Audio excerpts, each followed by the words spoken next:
നമസ്കാരം. ന്യൂസ് 18 എക്സ്പ്രസിലേക്ക്.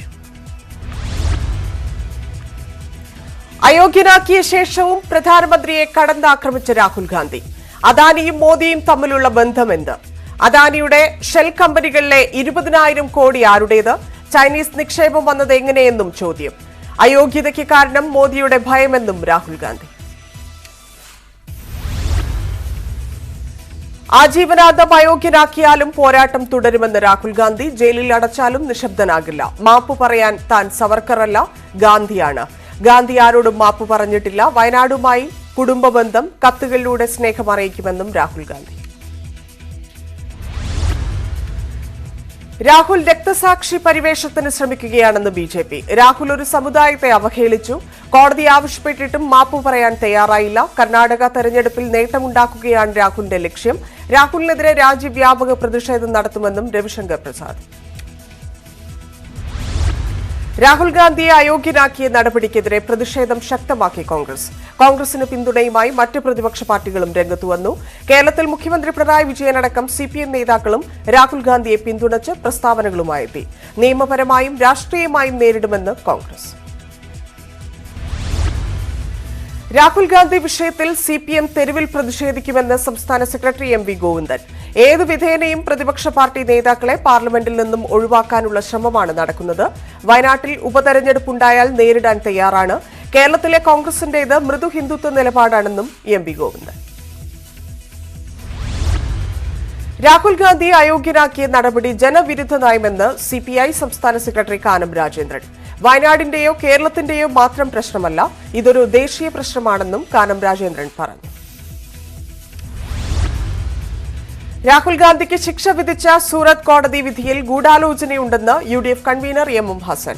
ഒരു നിയമവും പാലിക്കാതെയാണ് രാഹുൽ ഗാന്ധിയെ പാർലമെന്റിൽ നിന്ന് ചവിട്ടി പുറത്താക്കിയത്. പ്രതിപക്ഷ കക്ഷികളെല്ലാം ഒന്നിച്ചണിനിരക്കുന്ന സാഹചര്യം വന്നതായും എം ഹസൻ.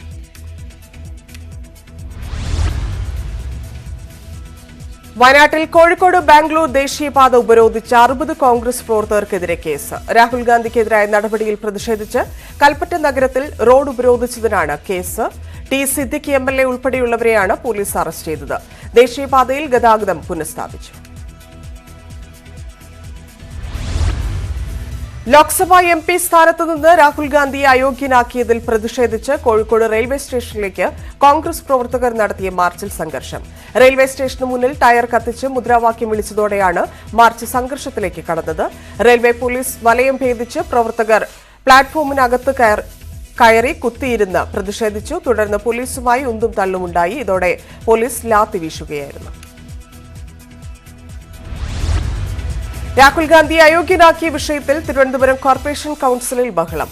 രാഹുലിനെ അയോഗ്യനാക്കിയ നടപടിയെ UDF LDF കൌൺസിലർമാർ അപലപിച്ചു. എന്നാൽ ബജറ്റ് സമ്മേളനത്തിൽ മറ്റ് വിഷയങ്ങളിൽ പ്രതിഷേധിക്കുന്നത് ചട്ടവിരുദ്ധമാണെന്ന് ആരോപിച്ച് BJP രംഗത്തെത്തി. UDF LDF കൌൺസിലർമാരുടെ പ്രസംഗം രേഖകളിൽ നിന്ന് നീക്കം ചെയ്യണമെന്നും BJP ആവശ്യപ്പെട്ടു. കർണാടക നിയമസഭാ തെരഞ്ഞെടുപ്പ് പ്രഖ്യാപിക്കുന്നതിനൊപ്പം വയനാട്ടിൽ ഉപതെരഞ്ഞെടുപ്പ് പ്രഖ്യാപിക്കുന്നത് തെരഞ്ഞെടുപ്പ് കമ്മീഷൻ പരിശോധിക്കുന്നു. വയനാട്ടിൽ ഉപതെരഞ്ഞെടുപ്പ് പ്രഖ്യാപിക്കാൻ തടസ്സമില്ലെന്ന് തെരഞ്ഞെടുപ്പ് കമ്മീഷൻ വ്യക്തമാക്കി. കർണാടകത്തിൽ കോൺഗ്രസ് ആദ്യഘട്ട സ്ഥാനാർത്ഥി പട്ടിക പ്രഖ്യാപിച്ചു. 124 മണ്ഡലങ്ങളിലെ സ്ഥാനാർത്ഥികളെയാണ് പ്രഖ്യാപിച്ചത്. സിദ്ധരാമയ്യ വരണ മണ്ഡലത്തിൽ നിന്നും, DK ശിവകുമാർ കനകപുര മണ്ഡലത്തിൽ നിന്നും ജനവിധി തേടും. നിയമസഭാ തെരഞ്ഞെടുപ്പിന് മുന്നോടിയായി സംസ്ഥാനത്തെ സംവരണ മാനദണ്ഡങ്ങൾ പരിഷ്കരിക്കാനൊരുങ്ങി കർണാടക സർക്കാർ. ലിംഗായത്ത് സംവരണം 5% നിന്ന് 7%, വൊക്കലിംഗ സമുദായത്തിന്റെ സംവരണം 4 നിന്ന് 6% മന്ത്രിസഭാ യോഗത്തിൽ ധാരണയായി. ബ്രഹ്മപുരം മാലിന്യ പ്ലാന്റിലെ തീപിടുത്തം ഇന്നും കൊച്ചി കോർപ്പറേഷൻ കൌൺസിലിനെ പ്രക്ഷുബ്ധമാക്കി. കൌൺസിൽ യോഗം പ്രതിപക്ഷ ബഹളത്തെ തുടർന്ന് അവസാനിപ്പിച്ച് മേയർ ചേംബർ വിട്ടു. ബ്രഹ്മപുരത്ത് ബയോമൈനിംഗ് നടത്തി വേർതിരിച്ച മാലിന്യം സൂക്ഷിച്ചത് KSIDC തീരുമാനപ്രകാരമാണെന്ന് മേയർ M. അനിൽകുമാർ പറഞ്ഞു. കാസർഗോഡ് പെരിയയിലെ കേന്ദ്ര സർവകലാശാലയിൽ കേന്ദ്രമന്ത്രി V. മുരളീധരനെതിരെ പ്രതിഷേധം. ബിരുദദാന ചടങ്ങിലെ പ്രസംഗത്തിനിടെ കേരളത്തിലെ വിദ്യാഭ്യാസ സമ്പ്രദായം കാലഹരണപ്പെട്ടതാണെന്ന് കേന്ദ്രമന്ത്രി V. മുരളീധരൻ പ്രസംഗിച്ചപ്പോഴാണ് വിദ്യാർത്ഥികൾ കൂവിയത്. ഉന്നത വിദ്യാഭ്യാസ രംഗത്തും പ്രൊഫഷണൽ വിദ്യാഭ്യാസ മേഖലയിലും സിലബസ് പ്രശ്നം നിലനിൽക്കുന്നുണ്ടെന്നും ഇത് കാരണം വിദ്യാർത്ഥികൾ പഠനത്തിനായി കേരളം വിടുകയാണെന്നും മുരളീധരൻ പറഞ്ഞു. 2 ദിവസത്തെ CPIM പോളിറ്റ് ബ്യൂറോ യോഗം ഡൽഹിയിൽ ചേരുന്നു. ത്രിപുര നിയമസഭാ തെരഞ്ഞെടുപ്പിലെ തിരിച്ചടി യോഗം വിലയിരുത്തും. BJP വിരുദ്ധ വോട്ടുകൾ ഭിന്നിച്ചതാണ് തിരിച്ചടിക്ക് കാരണമായതെന്നാണ് സംസ്ഥാന ഘടകത്തിൽ വിലയിരുത്തൽ. കേന്ദ്ര അന്വേഷണ ഏജൻസികളെ നരേന്ദ്രമോദി സർക്കാർ ദുരുപയോഗം ചെയ്യുന്നുവെന്ന വിമർശനവും കോൺഗ്രസ് നേതാവ് രാഹുൽ ഗാന്ധിയുടെ അയോഗ്യതയും പൊതുരാഷ്ട്രീയ ചർച്ചയിൽ ഉയർന്നുവരും. 2024 ലോക്സഭാ തെരഞ്ഞെടുപ്പിനുള്ള വിശാല പ്രതിപക്ഷ ഐക്യ സാധ്യതകളും മമതയുടെ മൂന്നാം മുന്നണി രൂപീകരണ നീക്കവും പോളിറ്റ് ബ്യൂറോ വിലയിരുത്തും. തലസ്ഥാനത്തെ സ്കൂളുകളിൽ ലഹരി മാഫിയ സംഘങ്ങൾ പെൺകുട്ടികളെ കാരിയറാക്കുന്നുവെന്ന വാർത്തയിൽ ഇടപെട്ട് പോലീസ്. ന്യൂസ് 18 വാർത്ത ശ്രദ്ധയിൽപ്പെട്ടയുടൻ പോലീസ് ആക്ഷൻ പ്ലാൻ രൂപീകരിച്ചു. സ്കൂൾ പരിസരത്തും ഇടറോഡുകളിലും ഷാഡോ പോലീസ് സംഘങ്ങളും സജീവമായി. ന്യൂസ് 18 വാർത്തയിൽ ഇടപെട്ട് വിദ്യാഭ്യാസ മന്ത്രി വി ശിവൻകുട്ടി. ലഹരിക്കെതിരെ സർക്കാർ ക്യാമ്പയിൻ ശക്തമാക്കുമെന്ന് മന്ത്രി പറഞ്ഞു. വാർത്ത ഗൌരവത്തോടുകൂടി എടുക്കുകയും നടപടി സ്വീകരിക്കുകയും ചെയ്യുമെന്നും അദ്ദേഹം വ്യക്തമാക്കി. 3500 കോടിയോളം വിലമതിക്കുന്ന 400 കിലോ ലഹരി മരുന്ന് നശിപ്പിച്ചു. ദേശീയ ഡ്രഗ്സ് ദിനത്തിന്റെ ഭാഗമായി നാർക്കോട്ടിക്സ് കൺട്രോൾ ബ്യൂറോ കൊച്ചി യൂണിറ്റാണ് ഹെറോയിനും ഹാഷിഷ് ഓയിലും ഉൾപ്പെടെയുള്ള ലഹരി മരുന്ന് നശിപ്പിച്ചത്. കൊച്ചി അമ്പലമേട്ടിലുള്ള ബയോമാലിന്യ നിർമ്മാർജ്ജന കേന്ദ്രത്തിൽ ഉന്നത ഉദ്യോഗസ്ഥരുടെ സാന്നിധ്യത്തിലായിരുന്നു നടപടി.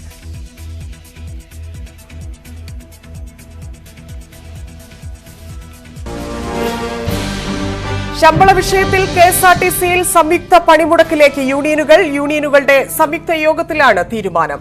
തീയതി വരും ദിവസങ്ങളിൽ പ്രഖ്യാപിക്കുമെന്ന് യൂണിയനുകൾ വ്യക്തമാക്കി. നന്ദകുമാർ ചേരുന്നു. നന്ദകുമാർ, ഭരണപക്ഷ യൂണിയനുകൾ ഉൾപ്പെടെ പ്രതിഷേധിക്കാൻ പണിമുടക്കിലേക്കുള്ള നീക്കമാണ് നടത്തുന്നത്. എന്താണ് കൂടുതൽ വിശദാംശങ്ങൾ? KSRTCയിൽ ഇന്ന് അംഗീകൃത യൂണിയനുകളുടെ ഒരു സംയുക്ത യോഗം ഇന്ന് ചേരുകയുണ്ടായി. ഈ ഒരു യോഗത്തിലാണ് ഈ ശമ്പളം അടക്കമുള്ള വിഷയങ്ങൾ ചർച്ച ചെയ്യുകയും ചെയ്തത്. എല്ലാ മാസവും 5-ാം തീയതിക്ക് മുമ്പ് ശമ്പളം നൽകാനും അതോടൊപ്പം തന്നെ കൃത്യമായ രീതിയിൽ ശമ്പളം ഗഡുക്കളല്ലാതെ ശമ്പളം മുഴുവനായി വിതരണം ചെയ്യണമെന്നും ഈ ഒരു യൂണിയനുകൾ സംയുക്തമായി ആവശ്യപ്പെടുകയും ചെയ്തു. ഈ കാര്യം മുൻനിർത്തി തന്നെയാണ് പണിമുടക്ക് ഉൾപ്പെടെയുള്ള പ്രത്യക്ഷ സമരത്തിലേക്ക് പോകാൻ ഈ യൂണിയനുകളൊക്കെ തന്നെ തീരുമാനിച്ചത്. ഇടതുപക്ഷ യൂണിയനായ KSRTA CITUവിന്റെ ജനറൽ സെക്രട്ടറി S വിനോദും കോൺഗ്രസിന്റെ TDFന്റെ മുൻ MLA കൂടിയായ VS ശിവകുമാറും അതോടൊപ്പം തന്നെ BMSന്റെ S അജയ്കുമാറും ഈ ഒരു യോഗത്തിൽ പങ്കെടുക്കുകയും ചെയ്തു. ഇവർ 3 പേരും ഒപ്പിട്ട ഈ ഒരു കത്ത് പുറത്തുവിടുകയും ചെയ്തു. KSRTCയുടെ ഒരു ഐക്യ സമര സമിതി എന്ന രീതിയിലാണ് ഇതിപ്പോൾ രൂപം കൊണ്ടിരിക്കുന്നത്. എന്തായാലും KSRTCയുടെ യൂണിയനുകളെ മറികടന്ന് മാനേജ്മെന്റ് നടത്തുന്ന പരിഷ്കാരങ്ങളും അതോടൊപ്പം തന്നെ ശമ്പളം അടക്കമുള്ള വിഷയങ്ങളിലെ ഈ ഒരു ധിക്കാര നടപടികളിലും ചോദ്യം ചെയ്താണ് ഇത്തരത്തിലൊരു സമരങ്ങളിലേക്ക് നീങ്ങുന്നത്. ഇതിനു മുമ്പും ഈ ഒരു മുന്നറിയിപ്പുകൾ പണിമുടക്ക് അടക്കമുള്ള കാര്യങ്ങളിൽ മുന്നറിയിപ്പ് നൽകിയിരുന്നു. പക്ഷേ അപ്പോഴൊന്നും തന്നെ മാനേജ്മെന്റ് ചെവിക്കൊള്ളുന്നില്ല. ശമ്പളം അടക്കമുള്ള വിഷയങ്ങളിൽ കൃത്യമായ രീതിയിൽ ഒരു നിലപാട് സ്വീകരിക്കാതെ ഇനി മറ്റ് സമരങ്ങളിലേക്ക് പോകണ്ട എന്നും ആദ്യം തീരുമാനിച്ചിരുന്നുവെങ്കിലും മന്ത്രിമാരടക്കമുള്ള അവരുമായി ചർച്ച നടത്തിയിട്ടും കാര്യങ്ങൾ തീരുമാനമാകാത്തതോടെയാണ് ഇത്തരത്തിൽ യോഗം ചേരുകയും പണിമുടക്ക് ഉൾപ്പെടെയുള്ള പ്രത്യക്ഷ സമരത്തിലേക്ക് നീങ്ങാൻ ഇപ്പോൾ യൂണിയനുകൾ തീരുമാനിച്ചിരിക്കുന്നത്. എന്നാലും വിശദമായ വിവരങ്ങൾ അടുത്ത ദിവസം തന്നെ പുറത്തുവിടുമെന്നാണ് യൂണിയൻ വൃത്തങ്ങൾ നമ്മളോടിപ്പോൾ അറിയിച്ചിട്ടുള്ളത്. നന്ദകുമാർ. സിറോ മലബാർ സഭയിലെ കുർബാന ഏകീകരണത്തെ എതിർക്കുന്നവർക്ക് മുന്നറിയിപ്പുമായി ഇടയലേഖനം. മാർപ്പാപ്പയും സഭയും ആവശ്യപ്പെടുന്ന അനുരഞ്ജനം സാധ്യമായില്ലെങ്കിൽ സഭാ കൂട്ടായ്മയിൽ നിന്ന് അകലുമെന്നാണ് ഇടയലേഖനത്തിലെ മുന്നറിയിപ്പ്. നാളെ എറണാകുളം അങ്കമാലി അതിരൂപതയിലെ പള്ളികളിൽ വായിക്കാനുള്ള ഇടയലേഖനത്തിലാണ് ഇക്കാര്യം വ്യക്തമാക്കുന്നത്. ഡാനി പോൾ ചേരുന്നു. ഡാനി, എന്താണ് ഇടയലേഖനത്തിലൂടെയുള്ള മുന്നറിയിപ്പ്?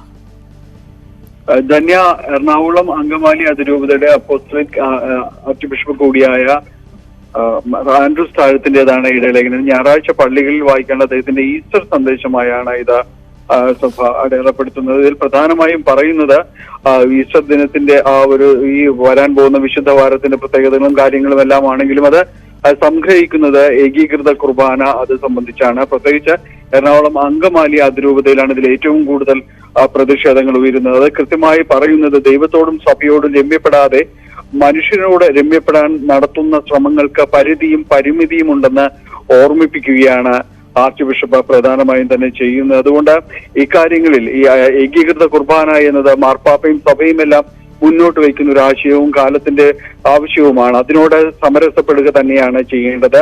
അതുകൊണ്ട് അനുരഞ്ജനത്തിന്റെ പാതയാണ് അന്വേഷിക്കേണ്ടത്. അതിൽ സഭയുടെ വഴിയിൽ നിന്നുകൊണ്ടുള്ള ചിന്തകളാണ് ഏറ്റവും കൂടുതലായിട്ട് ആവശ്യം. ഈ രീതിയിൽ അനുരഞ്ജനപ്പെട്ട മുന്നോട്ട് പോകേണ്ടതാണ് എന്നതടക്കമുള്ള കാര്യങ്ങളാണ് ഇതിൽ പ്രധാനമായും തന്നെ പറയുന്നത്. ആ രീതിയിലാണ് ഇടയലേഖനം മുന്നോട്ട് പോകുന്നത്. ഞായറാഴ്ച പള്ളികളിൽ വായിക്കണമെന്ന നിർദ്ദേശത്തോടു കൂടിയാണ് ഇടയലേഖനം പുറത്തിറക്കിയിരിക്കുന്നത്. പക്ഷെ നമുക്കറിയാം, എറണാകുളം അങ്കമാലി അതിരൂപതയിൽ വലിയ വിഭാഗം തന്നെയും ഔദ്യോഗികമായി ഇറക്കുന്ന ഇത്തരം കുറിപ്പുകളോട്, പ്രത്യേകിച്ച് ഇടയലേഖനങ്ങളോട് പ്രതികരിക്കാറില്ല, പലപ്പോഴും വായിക്കാറുമില്ല. ഇത് ഏത് രീതിയിൽ സ്വീകരിക്കും എന്നാണ് ഇനി അറിയേണ്ടത്. ധന്യ. നന്ദി ഡാനി.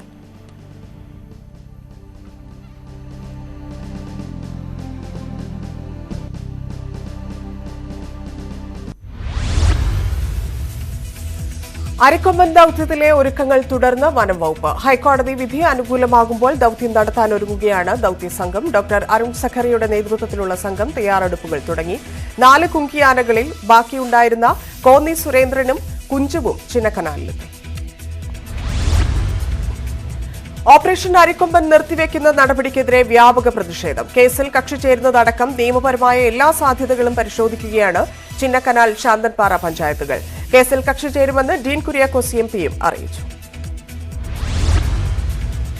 തിരുവനന്തപുരം പാറ്റൂരിൽ സ്ത്രീയെ ആക്രമിച്ച സംഭവത്തിൽ സിസിടിവി ദൃശ്യങ്ങൾ പുറത്ത്. പാറ്റൂർ മുതൽ അക്രമി സ്ത്രീയെ പിന്തുടരുന്ന ദൃശ്യങ്ങൾ പോലീസ് ശേഖരിച്ചു.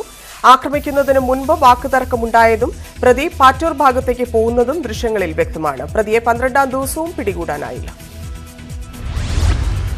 റഷ്യൻ യുവതിയെ മയക്കുമരുന്ന് നൽകി പീഡിപ്പിച്ച സംഭവത്തിൽ കോഴിക്കോട് കൂരാച്ചുണ്ട് സ്വദേശി അറസ്റ്റിൽ. കൂരാച്ചുണ്ട് കാളങ്ങാടി സ്വദേശി OK ആഗിലാണ് അറസ്റ്റിലായത്. ഇയാളുടെ വീട്ടിൽ ആത്മഹത്യയ്ക്ക് ശ്രമിച്ച യുവതി കോഴിക്കോട് മെഡിക്കൽ കോളേജ് ആശുപത്രിയിൽ ചികിത്സയിലാണ്.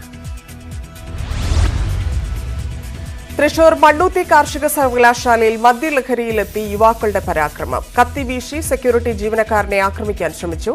ഇന്നലെ രാത്രിയായിരുന്നു സംഭവം. 2 പേർക്കെതിരെ കേസെടുത്തു. ആലപ്പുഴയിൽ തൊഴിലില്ലായ്മ മൂലം കയർ തൊഴിലാളി ആത്മഹത്യ ചെയ്തു. കഞ്ഞിക്കുഴി കുഞ്ഞാറുവിളി സ്വദേശി ശശിയാണ് മരിച്ചത്. 3 മാസമായി തൊഴിലില്ലാതെ ആയതോടെ കടുത്ത സാമ്പത്തിക പ്രതിസന്ധിയിലായിരുന്നു. 5 ലക്ഷം രൂപ മകളുടെ വിവാഹത്തിനായി സ്വകാര്യ ബാങ്കിൽ നിന്ന് വായ്പയെടുത്തിരുന്നു. 3 മാസമായി തിരിച്ചടവ് മുടങ്ങിയതിനെ തുടർന്ന് ബാങ്ക് ഉദ്യോഗസ്ഥർ വീട്ടിലെത്തി ഭീഷണിപ്പെടുത്തിയതിന് പിന്നാലെയാണ് ആത്മഹത്യയെന്ന് ബന്ധുക്കൾ. PK ശശി ചെയർമാനായ കോളേജിൽ CPM ഇടപെടൽ. സഹകരണ ബാങ്കുകൾ നിക്ഷേപിച്ച തുക തിരിച്ചുപിടിക്കുന്നു. കുമരംപുത്തൂർ സഹകരണ ബാങ്ക് നിക്ഷേപിച്ച 1.36 കോടി രൂപ പിൻവലിക്കും. ഇന്നലെ ചേർന്ന ബോർഡ് യോഗത്തിലാണ് തീരുമാനം. സാമ്പത്തിക വർഷം അവസാനിക്കുന്നതിന് മുൻപ് സംസ്ഥാനത്ത് ഭൂമി രജിസ്ട്രേഷൻ കുത്തനെ ഉയർന്നു. ഈ മാസം ഇതുവരെ 500 കോടി രൂപയിലധികം ഭൂമി രജിസ്ട്രേഷൻ ഇനത്തിൽ സർക്കാരിന് ലഭിച്ചു. കഴിഞ്ഞ മാസം രജിസ്ട്രേഷൻ വരുമാനം ഉയർന്നിരുന്നു. ബജറ്റിൽ പ്രഖ്യാപിച്ച ന്യായവിലയിലെ വർധനവ് ഏപ്രിൽ 1 പ്രാബല്യത്തിൽ വരുന്ന സാഹചര്യത്തിലാണ് ഈ മാസം ഭൂമി ഇടപാടുകൾ ഉയർന്നത്. 3 സംസ്ഥാനങ്ങളിലായി ഇലക്ട്രിക് വാഹന ചാർജിംഗ് സ്റ്റേഷനുകൾ സ്ഥാപിക്കാൻ BPCL. കേരളം, തമിഴ്നാട്, കർണാടക സംസ്ഥാനങ്ങളിലെ 15 ഹൈവേകളിൽ 19 വാഹന ചാർജിംഗ് സ്റ്റേഷനുകൾ സ്ഥാപിക്കും. 110 ഇന്ധന സ്റ്റേഷനുകളിലായി സ്ഥാപിക്കുന്ന അതിവേഗ ചാർജിംഗ് കോറിഡോറുകളുടെ ഉദ്ഘാടനം BPCL executive director in charge PS Ravi നിർവഹിച്ചു. ദീർഘദൂര യാത്ര ചെയ്യുന്ന വൈദ്യുത വാഹന ഉടമകൾക്ക് ഏറെ സഹായകരമായ പദ്ധതിയാണ്. വീടില്ലാതെ വിഷമിക്കുന്ന അമ്മയ്ക്കും മകനും വീടൊരുക്കാൻ KB ഗണേഷ് കുമാർ MLA. വീടിന്റെ തറക്കല്ലിടയിൽ കർമ്മം നടത്തി. 3 മാസത്തിനകം നിർമ്മാണം പൂർത്തിയാക്കി താക്കോൽ നൽകുമെന്ന് അദ്ദേഹം പറഞ്ഞു. മതമൌലികവാദികളുടെ ഭീഷണിയെ തുടർന്ന് കോഴിക്കോട് മുഖദാറിൽ വഴിയോര കടകൾ തുറക്കാനായില്ല. റമദാൻ മാസത്തിൽ കടകൾ തുറന്നാൽ പ്രത്യാഘാതമുണ്ടാകുമെന്ന ഭീഷണിക്കെതിരെ പോലീസ് സംരക്ഷണം നൽകുന്നില്ലെന്ന് കച്ചവടക്കാർ. കച്ചവട വിലക്കിനെതിരെ KT ജലീൽ MLAയും വ്യാപാരി വ്യവസായി ഏകോപന സമിതിയും രംഗത്തു വന്നെങ്കിലും മതമൌലികവാദികളുടെ ഭീഷണി തുടരുകയാണ്. തിരുവനന്തപുരം സെൻട്രൽ സ്റ്റേഷനിലെ ട്രാക്ക് അറ്റകുറ്റപ്പണികളുമായി ബന്ധപ്പെട്ട് കൊച്ചുവേളിക്കും തിരുവനന്തപുരത്തിനുമിടയിൽ ട്രെയിൻ ഗതാഗതം ഭാഗികമായി റദ്ദാക്കി. മാർച്ച് 27 മുതൽ ഏപ്രിൽ 25 വരെ മംഗളൂരുവിൽ നിന്ന് തിരുവനന്തപുരത്തേക്കുള്ള മാവേലി എക്സ്പ്രസ് കൊച്ചുവേളിയിൽ യാത്ര അവസാനിപ്പിക്കും. മാർച്ച് 28 മുതൽ ഏപ്രിൽ 26 വരെ തിരുവനന്തപുരത്ത് നിന്ന് മംഗളൂരുവിലേക്ക് പുറപ്പെടുന്ന മാവേലി എക്സ്പ്രസ് കൊച്ചുവേളിയിൽ നിന്നാകും പുറപ്പെടുക. Chennai central, Thiruvananthapuram superfast, Thiruvananthapuram Chennai central സർവീസുകളും മാർച്ച് 27 മുതൽ ഇത്തരത്തിൽ പുനഃക്രമീകരിച്ചു. എറണാകുളത്ത് നിന്ന് പാട്നയിലേക്കുള്ള തിരിച്ചുമുള്ള ദ്വൈവാര ട്രെയിനുകളുടെ കോച്ചുകളുടെ എണ്ണം വർദ്ധിപ്പിച്ചു. 2264 നമ്പർ എറണാകുളം പാറ്റ്ന, 22644 പാറ്റ്ന എറണാകുളം ട്രെയിനുകൾക്കാണ് ഒരു സെക്കൻഡ് ക്ലാസ് ജനറൽ കോച്ച് കൂടി അനുവദിച്ചത്. പൊന്നാനി തീരത്ത് കപ്പലടുപ്പിക്കാൻ ഒരുങ്ങി തുറമുഖ വകുപ്പ്. കപ്പൽ ടെർമിനൽ നിർമ്മാണവുമായി ബന്ധപ്പെട്ട് മാരിടൈം ബോർഡ് ചെയർമാൻ NS പിള്ളയുടെ നേതൃത്വത്തിലുള്ള സംഘം പദ്ധതി സ്ഥലം സന്ദർശിച്ചു. ടെർമിനൽ നിർമ്മിക്കാൻ ഉദ്ദേശിക്കുന്ന സ്ഥലത്തെക്കുറിച്ച് തീരുമാനങ്ങൾ എടുക്കാനാണ് സംഘം സന്ദർശനം നടത്തിയത്. 50 കോടിയാണ് പദ്ധതിയുടെ ആദ്യഘട്ട നിർമ്മാണ ചെലവ്. കൊച്ചി മെട്രോ ഒന്നാം ഘട്ട നിർമ്മാണത്തിന് തുടക്കം. കാക്കനാട് ജംഗ്ഷൻ സെസ് സ്റ്റേഷനുകളുടെ നിർമ്മാണമാണ് തുടങ്ങുന്നത്. മറ്റ് നിർമ്മാണ പ്രവർത്തനങ്ങൾ തുടങ്ങാൻ ഇനിയും വൈകും. നിലവിൽ 2 സ്റ്റേഷനുകളുടെ നിർമ്മാണത്തിനുള്ള കരാറാണ് നിലവിൽ നൽകിയിരിക്കുന്നത്. കൊല്ലങ്കോട് ഭദ്രകാളി ക്ഷേത്രത്തിൽ തൂക്കനേർച്ച നടന്നു. പ്രധാന ചടങ്ങായ തൂക്കനേർച്ച രാവിലെ 6 മണിക്ക് തുടങ്ങി. കഴിഞ്ഞ 16-നാണ് തൂക്ക മഹോത്സവത്തിന് കൊടിയേറിയത്.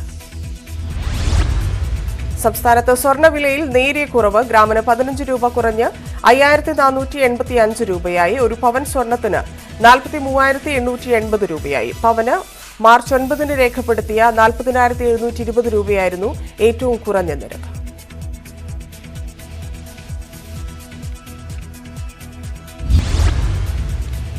കോഴിക്കോട് കക്കട്ട് കൈവേലി റോഡിൽ വൈക്കോൽ ലോറിക്ക് തീപിടിച്ചു. ലോറി ഡ്രൈവർ അമീലിന് പൊള്ളലേറ്റു. ഇന്ന് ഉച്ചയ്ക്ക് 1:30-യോടെയായിരുന്നു സംഭവം. ലോറിയിലെ വൈക്കോൽ കെട്ടുകൾ വൈദ്യുതി ലൈനുകളിൽ ഉരസുകയും തീപിടിക്കുകയുമായിരുന്നു.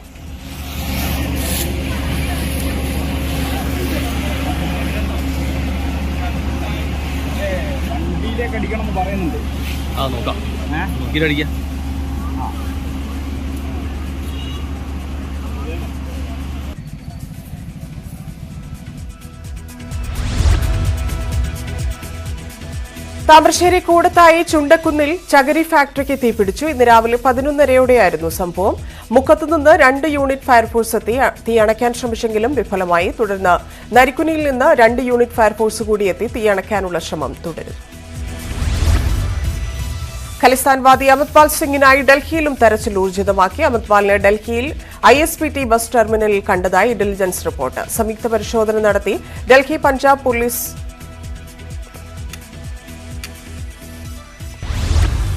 കശ്മീരിലെ ബന്ദിപ്പോരയിൽ 2 ലഷ്കർ ഭീകരർ പിടിയിലായി. സൈന്യവും പോലീസും CRPF-ഉം ചേർന്ന് നടത്തിയ തെരച്ചിലാണ് ഭീകരർ പിടിയിലായത്. ഭീകരിൽ നിന്ന് ഗ്രനേഡുകൾ പിടിച്ചെടുത്തു. ജമ്മുകാശ്മീരിലെ തങ്ധറിൽ നുഴഞ്ഞുകയറ്റ ശ്രമം പരാജയപ്പെടുത്തി സൈന്യം. ഒരു ഭീകരനെ സൈന്യവും പോലീസും ചേർന്ന് വധിച്ചു. നുഴഞ്ഞുകയറ്റക്കാരിൽ നിന്ന് AK-47 തോക്കും മാഗസിനുകളും ചൈനീസ് ഗ്രനേഡുകളും പിടിച്ചെടുത്തു. മുതിർന്ന പൌരന്മാർക്കുള്ള നിക്ഷേപ പദ്ധതിയിൽ തുക നിക്ഷേപിക്കുന്നതിനുള്ള പരിധി എടുത്തു കളയണമെന്ന് പാർലമെന്റിന്റെ സ്ഥിരം സമിതിയുടെ ശുപാർശ. 15 ലക്ഷമായിരുന്ന പരിധി കഴിഞ്ഞ ബജറ്റിൽ 30 ലക്ഷമാക്കി ഉയർത്തിയിരുന്നു. ഏപ്രിൽ 1-ന് പ്രാബല്യത്തിൽ വരാനിരിക്കെയാണ് പരിധിയില്ലാതെ നിക്ഷേപിക്കാൻ അവസരം നൽകണമെന്ന ശുപാർശ. വിരമിക്കൽ അനുകൂലമായി ലഭിക്കുന്ന തുക പലർക്കും 30 ലക്ഷത്തിനും മുകളിലാണെന്ന് സമിതി ചൂണ്ടിക്കാട്ടി. PMUY ഗുണഭോക്താക്കൾക്ക് ഗ്യാസ് സബ്സിഡി നീട്ടി. 200 രൂപ വീതമാണ് സബ്സിഡി. പ്രതിവർഷം 12 സിലിണ്ടറിന് സബ്സിഡി നൽകും. കേന്ദ്രമന്ത്രിസഭാ യോഗത്തിന്റേതാണ് തീരുമാനം. കേന്ദ്ര സർക്കാർ ജീവനക്കാർക്കുള്ള ക്ഷാമബത്തയും പെൻഷൻകാർക്കുള്ള ഡിയർനെസ് റിലീഫും വർദ്ധിപ്പിച്ചു. 4% വർദ്ധിപ്പിച്ചത്. വർധന ജനുവരി 1 മുതൽ മുൻകാല പ്രാബല്യത്തോടെ 7.58 ലക്ഷം ജീവനക്കാർക്കും 69.76 ലക്ഷം പെൻഷൻകാർക്കും പ്രയോജനം ലഭിക്കും.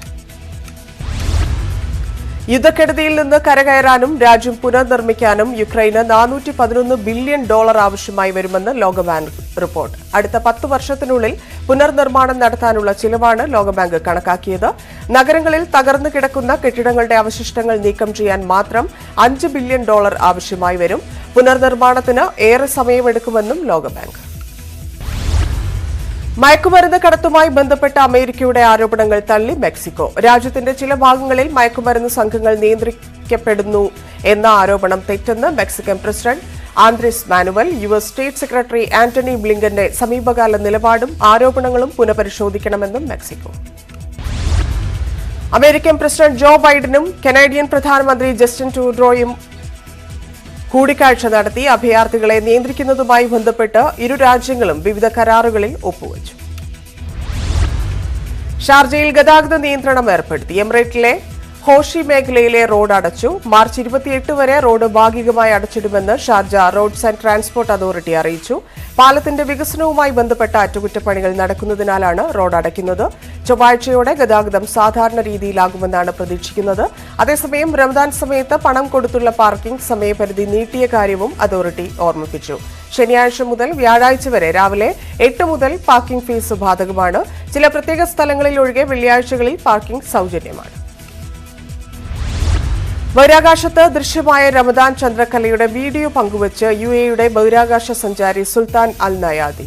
വീഡിയോ പങ്കുവച്ചതിനൊപ്പം സുൽത്താൻ എല്ലാവർക്കും റമദാൻ ആശംസയും നേർന്നു. ബഹിരാകാശത്ത് വിശുദ്ധ മാസം ആചരിക്കാൻ അവസരം ലഭിച്ചതിൽ സന്തോഷമുണ്ടെന്നും അദ്ദേഹം പങ്കുവച്ച വീഡിയോയിൽ പറയുന്നു. ന്യൂസ് 18 എക്സ്പ്രസ് പൂർണ്ണമാവുന്നു. നമസ്കാരം.